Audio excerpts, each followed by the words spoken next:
Good morning, everyone. Good morning. It's a tremendous honor to be here today to moderate this plenary roundtable.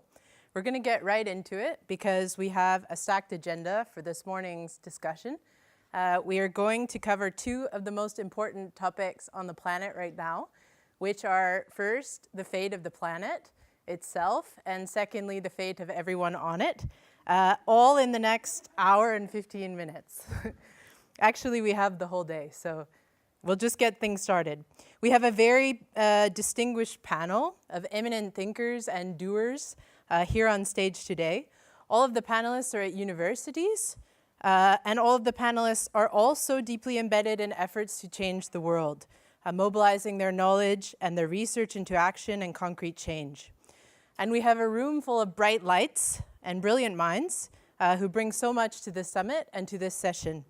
So it's my great pleasure to serve as the moderator, and I'm going to keep us conscious of the limited time as best as I can so that there's space for everyone who wants to be involved in this conversation.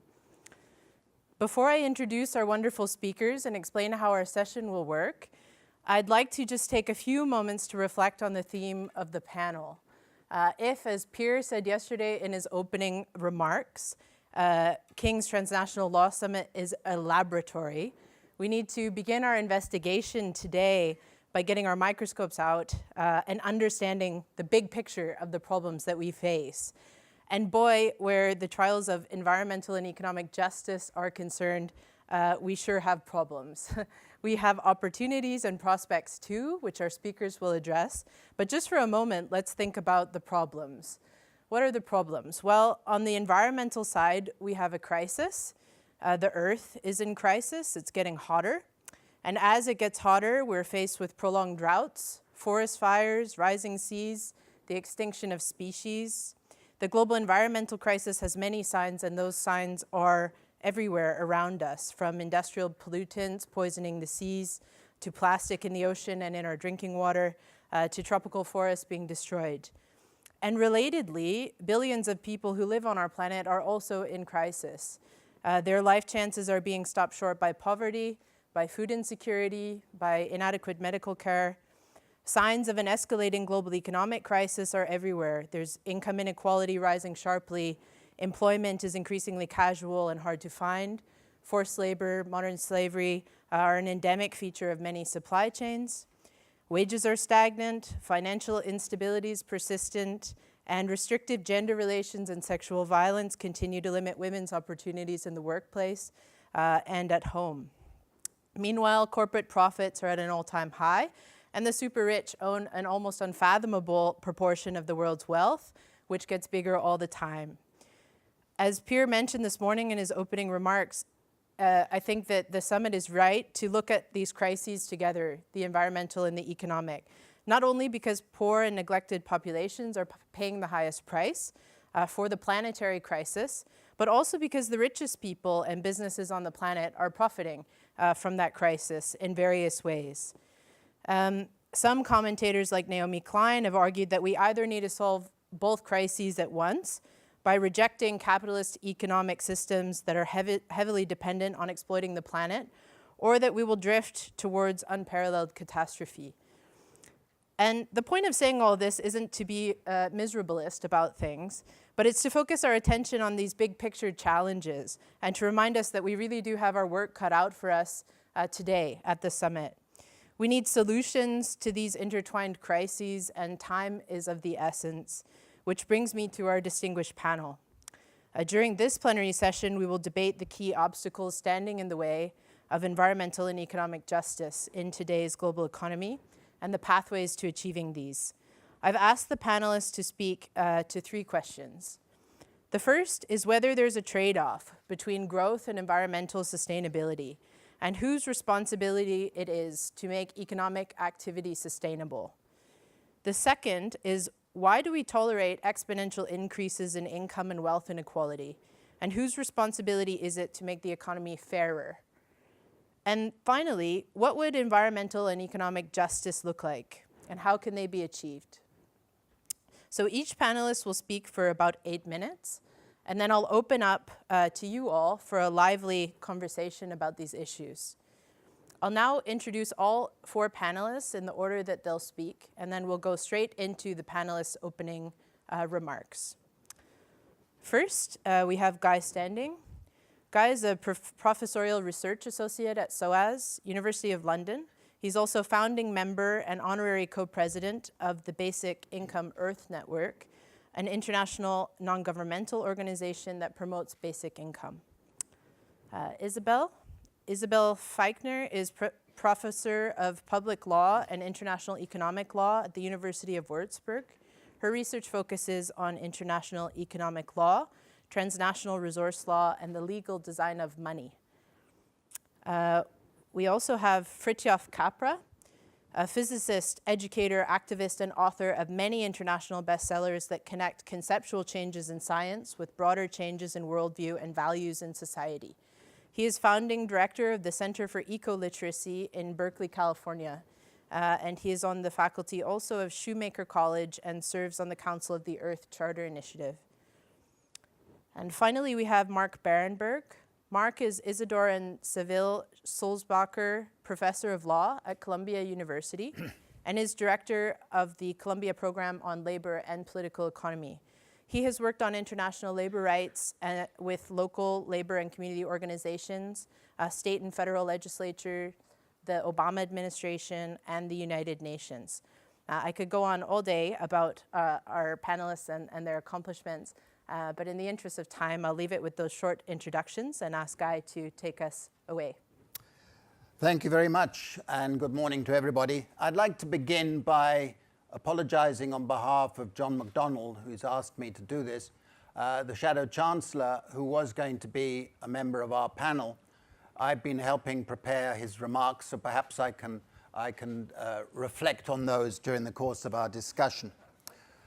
The themes I want to emphasize are drawn from a couple of recent books. One's called The Corruption of Capitalism.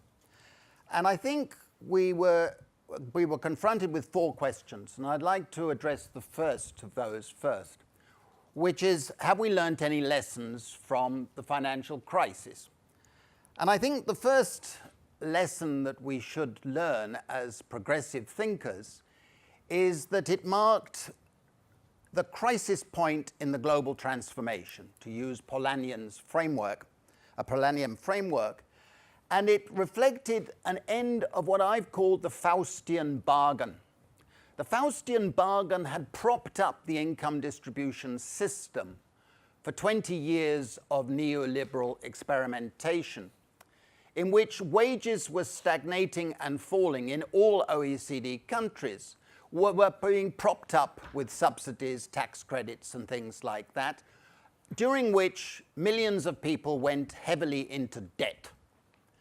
And the bubble economy that the financiers had created in that early phase of globalization essentially exploded in 2007, 2008. And I think that what became clearer at that moment was that we had moved out of a neoliberal paradigm, out of a neoliberal dystopia into something that is even worse, which I've called the era of rentier capitalism.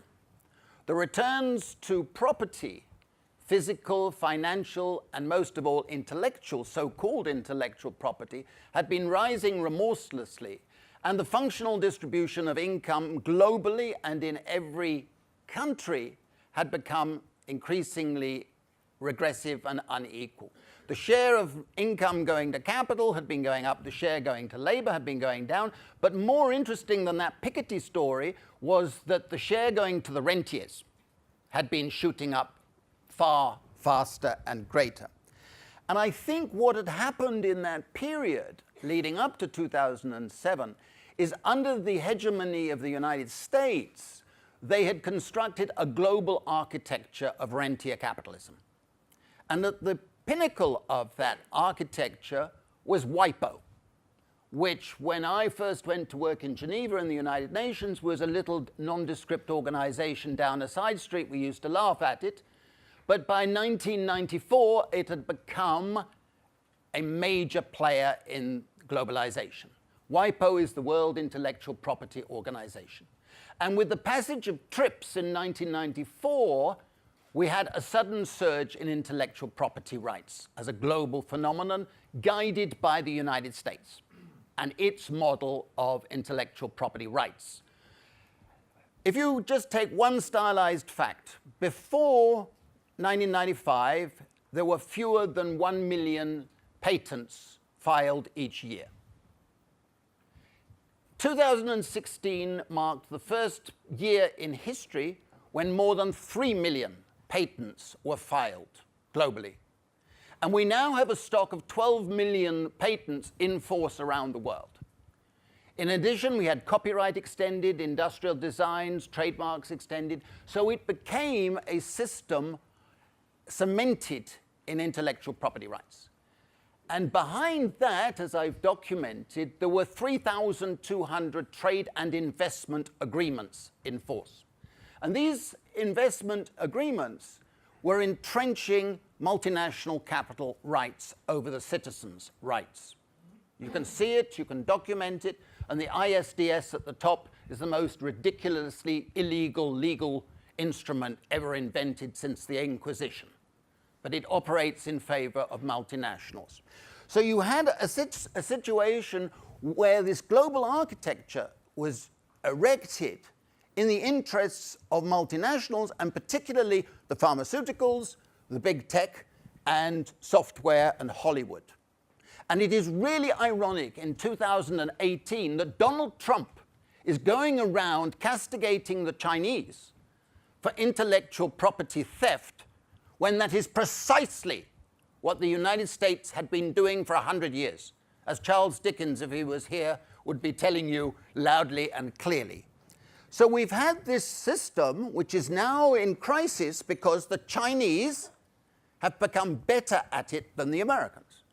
In 2011, the Chinese overtook the United States as filing more patents each year.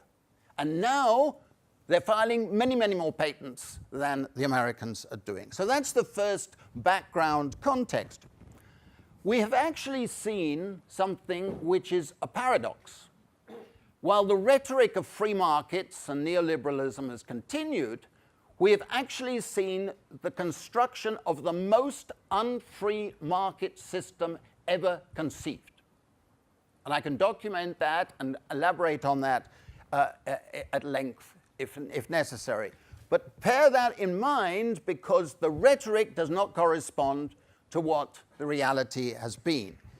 We've also seen a financialization, which economists know about, but many other people are not, only hazily aware of.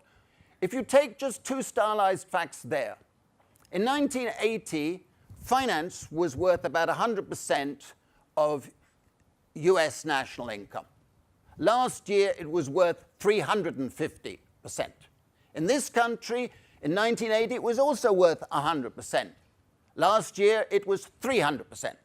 This is a phenomenal domination by finance over the productive system. Now, going more to the second and third question, one of the terrible lessons that the orthodox mainstream economists thought they had learned from the financial crisis is that public debt was the enemy. And they based this finding, this view, on one paper by two American economists who happened to be in the banking community, linked to finance, who said that if you raised public debt beyond 90% of GDP, you're going to have dampened growth and all the negative negative problems.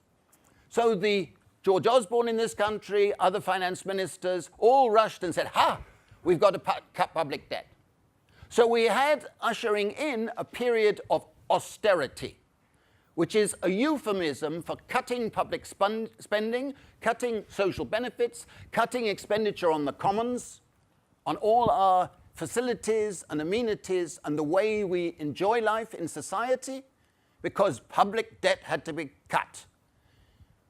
18 months after that one and only paper was published, two other economists wrote a paper saying, hey, the data were all wrong in the first paper. The data were all wrong.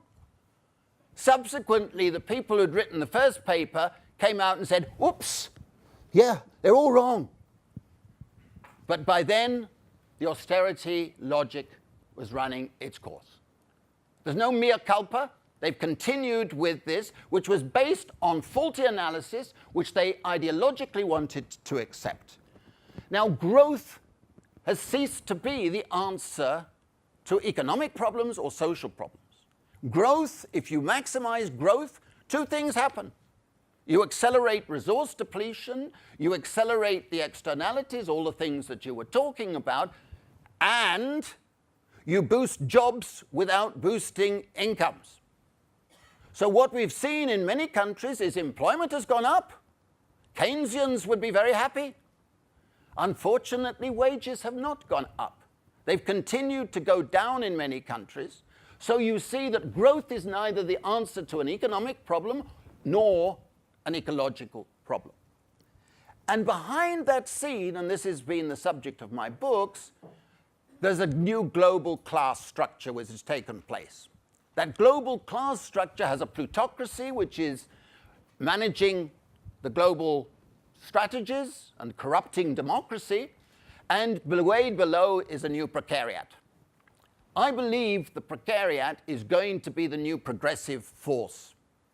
We need an agenda that is driven by the precariat, for the precariat, and that will revive the commons, will revive an ethos of the Enlightenment, revival of equality, freedom, and fraternité or solidarity.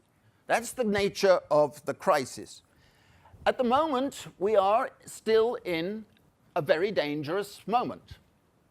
We all know that the insecurities and the inequalities are generating what I've called an atavistic precariat. People who don't have a lot of education, but are looking back to some lost past of industrial capitalism and are listening to the sirens of neo-fascism. This part voted for Trump. This part voted for Brexit. This part voted for Orban last week. This part goes back to Berlusconi and others of his type.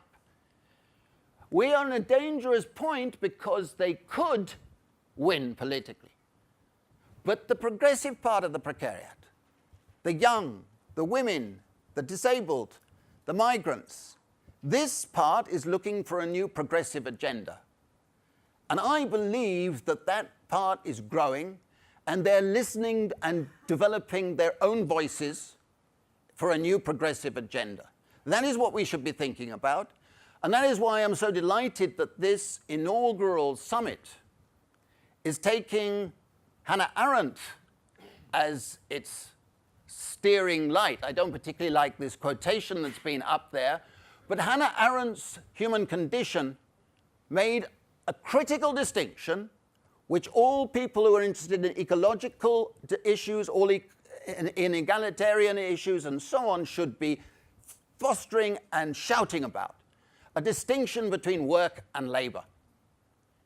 It's the wrong answer to think that the answer to the crisis is more jobs, putting people into more jobs.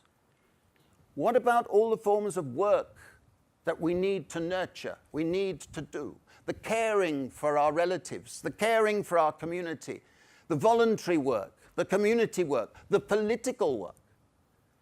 Our statistics are unfit for purpose. We need to reconceptualize what we mean by work, what we mean by leisure, and have an agenda which is more convivial and oriented to the revival of the commons and a revival, an ethos of equality and freedom. This, I think, is a great moment. I salute Pierre and his colleagues for setting up this summit, and I hope it will be one of many. But thank you very much for inviting me. Thank you.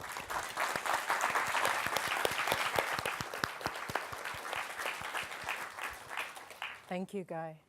Isabel. Okay, I will continue with my 7 minutes. Given today's crisis hype, one would hope it was no longer necessary to belabor the point that the exploitation and extraction of profit from the earth, oceans, animals, human beings need to end or be radically altered if we want our children to live well. Yet a constant expansion of exploitation is taking place, most visibly perhaps in the current legal projects paving the ground for minerals extraction in the deep sea and outer space. And I will focus in my intervention on deep seabed mining and maybe just implicitly answer the questions posed to us. I want to indicate how exploitation expands, how public interest justifications change, how we might get out of this deadly growth spiral. International law since the 1960s designates the deep seabed, that is the ocean floor beyond national jurisdiction, as the common heritage of mankind. Why? Because since the 1960s, expectations rose and later fell again that the seabed promised great material wealth. Talk in the 1960s and 70s of the riches of the sea referred not to biodiversity, but to minerals, mainly manganese nodules. Common heritage became the jurisdictional basis for economic exploitation. The concept and accompanying legal regime was to ensure that the riches could be exploited effectively. And that was new about the concept of common heritage, exploitation was to be equitable for the benefit of all mankind. Economic and financial benefits were to be shared equitably, and you find provisions to this effect in the UN Convention on the Law of the Seas, UNCLOS. UNCLOS also establishes the International Seabed Authority, the ISA, and this authority administers the deep seabed mineral wealth and issues licenses to individual enterprises. So far, these licenses only concern exploration, but since 2014, the ISA is working on a mining code, and once adopted, it can issue exploitation licenses, and large-scale commercial mining can then begin in the deep seabed.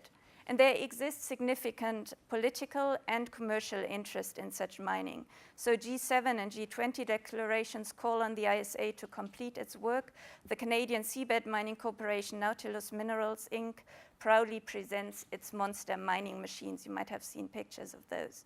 But let's remain briefly in the past. What were the public interest justifications for seabed mining in the 60s and 70s?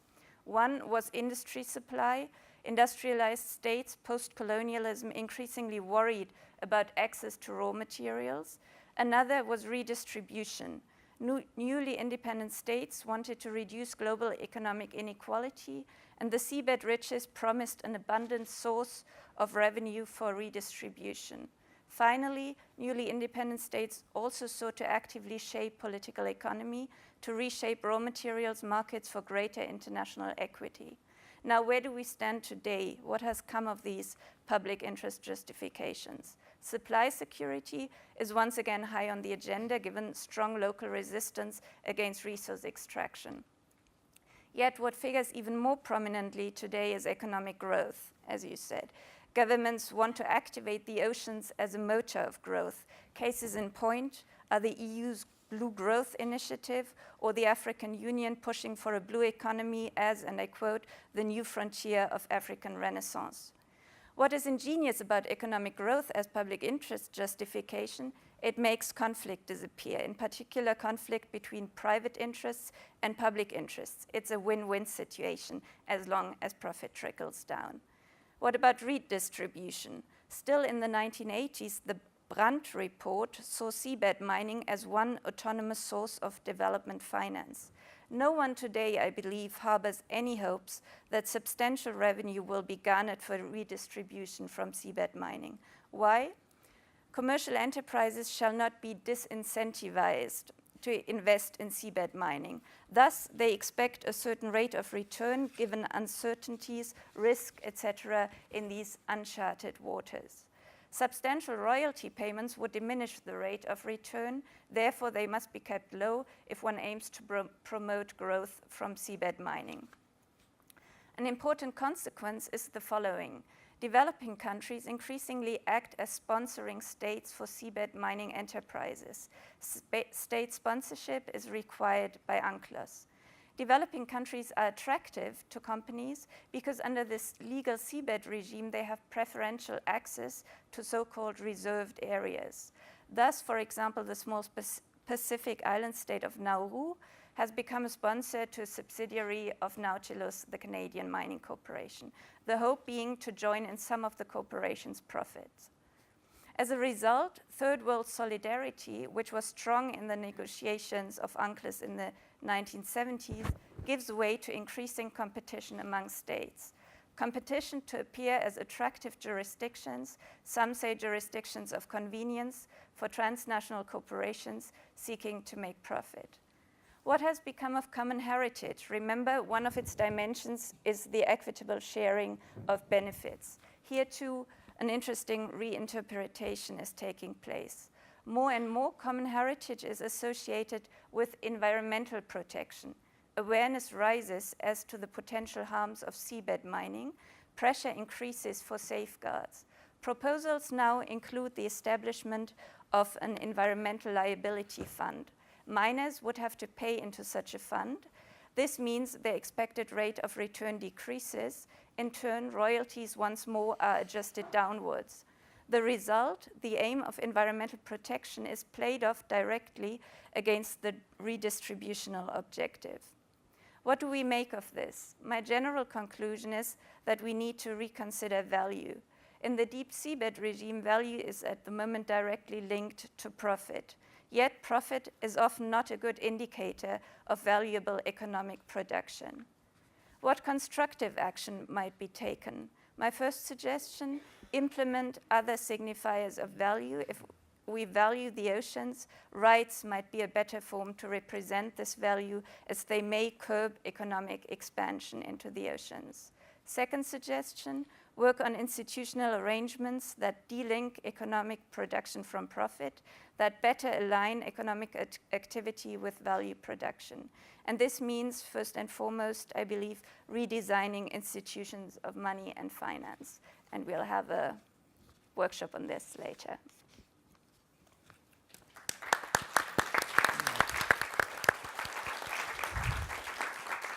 Thank you, Isabel. Fritjof, over Thank to you. you. Well, thank you, Genevieve. You began your introduction by mentioning some of the major problems of our time, which are all global problems. And what they all have in common is that none of them can be understood in isolation. Whether we talk about energy, environment, climate change, social justice, violence and war, all these are systemic problems, which means that they are all interconnected and interdependent. And they require corresponding systemic solutions, solutions that do not solve any problem in isolation, but deal with it within the context of related problems. Now, in my view, the fundamental dilemma underlying our global problems seems to be the illusion that unlimited growth is possible on a finite planet, which was addressed both by Guy and Isabel. This irrational belief in perpetual economic growth amounts to a clash between linear thinking and the non-linear patterns of the biosphere, the ecological networks and cycles that constitute the web of life. This highly nonlinear global network contains countless feedback loops through which the planet balances and regulates itself. Our current economic system, by contrast, is fueled by materialism and greed that do not seem to recognize any limits.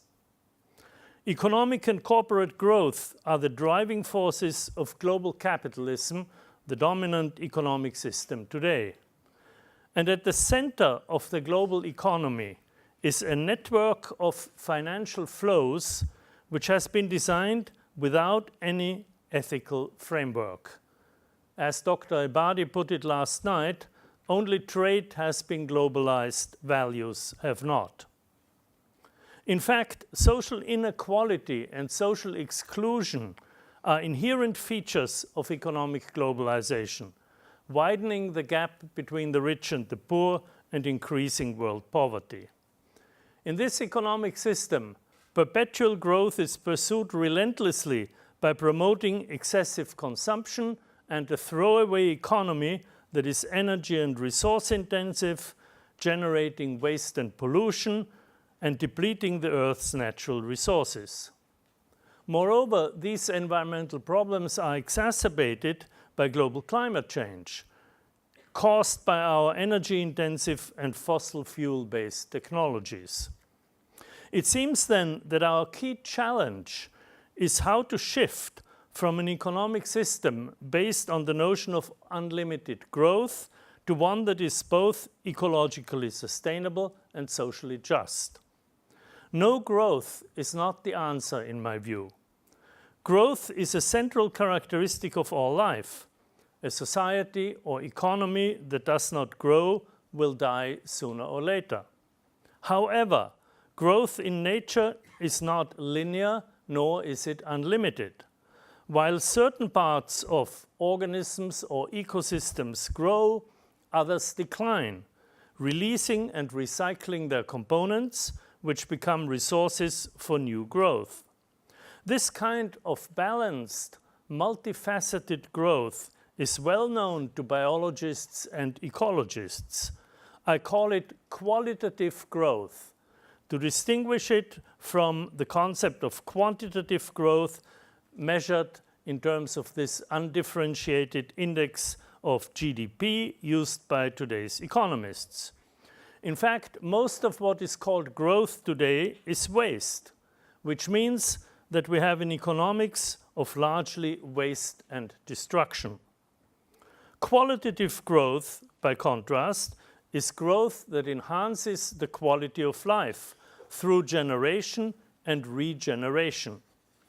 In living organisms, ecosystems, and societies, qualitative growth includes an increase in complexity, sophistication, and maturity. Now, this focus on qualitative growth is fully consistent with a new scientific conception of life, which I shall discuss in a subsequent panel, which is essentially a science of qualities. The qualities of a complex system are properties of the system that none of its parts have. Quantities, like for instance mass or energy, tell us about the properties of the parts, and their sum total is equal to the total mass or energy of the whole system. Qualities, like for instance stress or health, cannot be expressed as the sum of properties of the parts. Qualities arise from processes and patterns of relationships among the parts. And therefore, we cannot understand the nature of complex systems, such as organisms, ecosystems, societies, and economies, if we try to describe them in purely quantitative terms. Quantities can be measured, qualities need to be mapped. Therefore, what we need to assess the health of an economy are qualitative indicators of poverty, health, equity, education, social inclusion, the environment, and so on, none of which can be reduced to money coefficients or aggregated into a simple number. Indeed, several economic indicators of this kind have recently been proposed. You can find more information about them on the website of an organization here in the UK called Beyond GDP. So we need to qualify growth. Instead of assessing the state of the economy in terms of the crude quantitative measure of GDP, we need to distinguish between good growth and bad growth, and then increase the former at the expense of the latter, so that the natural and human resources tied up in wasteful and unsound production processes can be freed and recycled as resources for efficient and sustainable processes. In my view, this is a key condition for achieving economic and environmental justice. Thank you.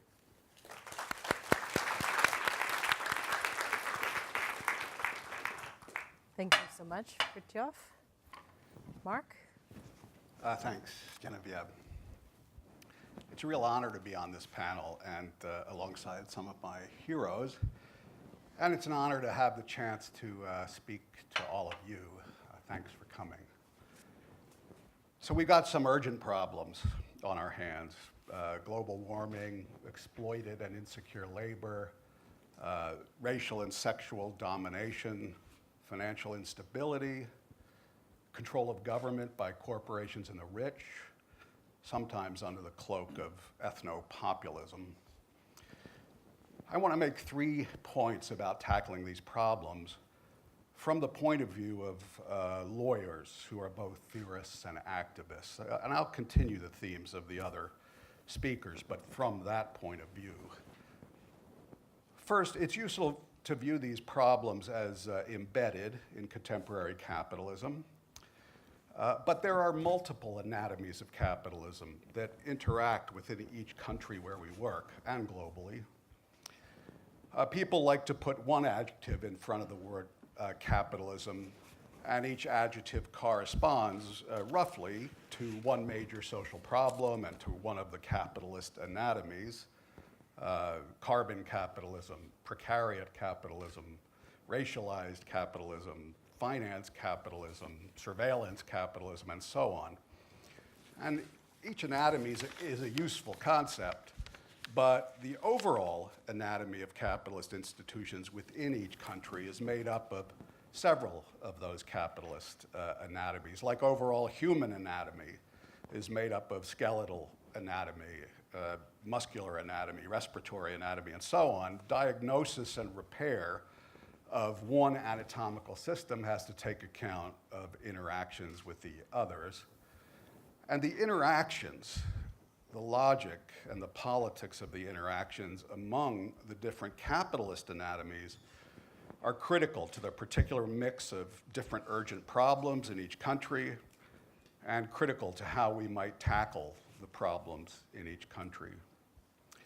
Second, we need to identify major laws and legal institutions that cross-cut those problems and cross-cut the institutions of the multiple capitalist anatomies, and cross-cut various fields of legal expertise, now defined by the highly artificial boundaries of labor law courses and standard legal treatises, for example. So creating academic silos like labor law, environmental law, banking law, and so on.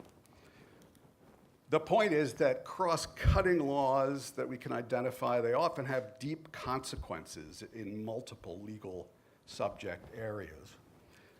Now, third, those cross-cutting laws sometimes cause mutual strengthening of the various capitalist anatomies, strengthening the institutional resistance of capitalism to our efforts to radically attack the big social problems. In the United States, the cross-cutting law of finance might be politically resistant in that way, even if not unassailably resistant. But sometimes the cross-cutting laws create fissures and leverage points for attack. Sometimes a cross-cutting law is so pivotal, yet so assailable, that big reforms in that particular law might attack several problems simultaneously and might do so more powerfully than we would expect if we stay narrowly focused on the particular areas of legal expertise in the problem areas that we work on day to day. Telecommunications laws, that falls into this category. And sometimes the cross-cutting law might create difficult trade-offs, as my co-panelists have mentioned and tackled in their remarks. For example, some form of expansionary macroeconomic policy, but not all forms, might reduce exploitation of labor but aggravate global warming. Okay, time to be a little less abstract. Let me turn to the example of telecommunications law. A cross-cutting law I've chosen nearly at random. I've got a couple volumes coming out full of other examples. We might not always think of telecommunications law or any one cluster of telecommunications law as a pillar of consumer capitalism and precariat capitalism and racialized capitalism and sexualized capitalism and carbon capitalism and plutocratic capitalism. But it is.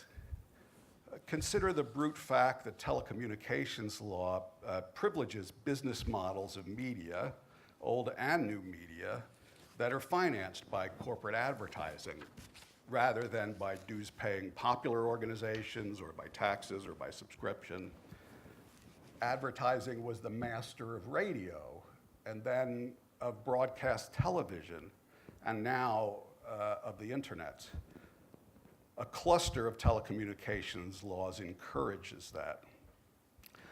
Now, think first of the relation between telecommunications law and consumer capitalism. So all forms of capitalism that we know of incite expansion of consumer markets, punctuated, of course, by crises of contraction. The telecommunications laws I mentioned play a big role in that regard.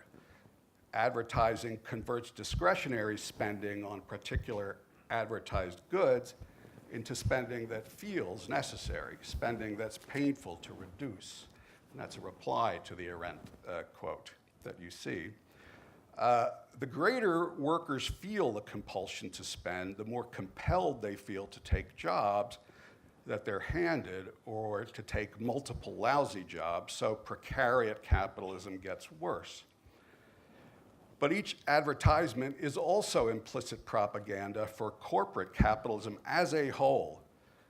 Every ad portrays corporations as shiny, efficient, well-intentioned friends, and consumption as a worthy activity. The definition of the American dream on both the right and the left is the same. It's a cult of annual increases in consumption and production. The American dream is achieved if your children consume more stuff than you do. The interaction with carbon capitalism is pretty obvious. Telecommunications law also feeds racialized capitalism of the United States. The criminal law that sustains racialized capitalism polices the thin line between underground markets like drug dealing on the one hand and reputable profit takers like pharmaceutical monopolies subsidized by intellectual property laws on the other. Mass incarceration warehouses 2 million unemployed who aren't counted on the official rolls and supplies precarious workplaces like Amazon warehouses with the formerly incarcerated. So criminal law interacts with labor law to feed both racialized capitalism and precariat capitalism. And in the United States, our topsy-turvy anti-discrimination law says any burdens on the dominant white race are equivalent to burdens on the subordinate descendants of slaves. Telecommunications law brings this criminal law, labor law, and anti-discrimination law to a boil. It helps turn the hyper-precarity of the black working class into a perceived harm, not to the black community, but to white workers through a politics of racial demagoguery. The stoking of white working class resentment uses the new media's tools of vertical propaganda, Trump's demagogic tweeting, directly to white workers atomized by precariat capitalism. It concurrently encourages horizontal racial propaganda through social media populated by anonymous predators. The same legal constructs saturate teenagers and adults' compulsive screen time with the sexualized imagery that's a hallmark of advertising, and with the self-generated propaganda of photoshopped faces and bodies and curated daily lives. Like the law of race discrimination, a facade of sex discrimination law once hid the pandemic of sexual harassment and assault that's now been revealed for all to see, but it's hardly been cured, at least yet, by the Me Too movement. The only big legal initiative so far is the new facade of self-regulation by the big media companies, the Hollywood Commission. So harassment and occupational segregation by sex still make half the population a pool of vulnerable labor, greater in quantity in the United States even than the pool of cheap labor from low-wage countries, now integrated into global labor markets. Women have been emancipated, a tremendous achievement in terms of gaining access to at least some occupations. But capitalists have seized inordinate benefit from the great new supply of labor. The law of sexualized capitalism joins hands with the laws of precariat capitalism and globalized capitalism. Telecommunications laws also interact powerfully with the legal infrastructures of finance capitalism and surveillance capitalism and plutocratic capitalism in various other ways I'm afraid I don't have time to mention or discuss. Now, is there a fissure, a leverage point in telecommunications law? Could our side launch new social media networks that aren't driven by advertising revenue, surveillance, and untruths in the service of plutocracy, that are instead financed by non-commercial movement organizations or other forms of public funding in the service of radical democracy?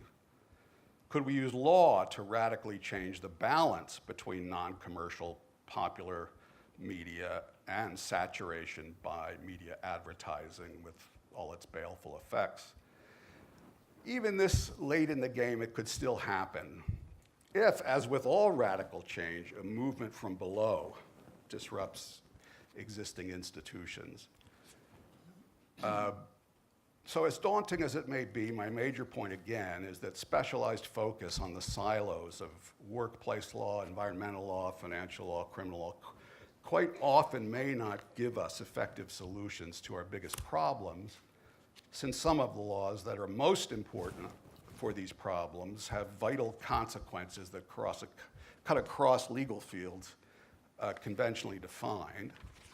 Now, many or most of, or all of you are attentive to these interactions and cross-cutting laws.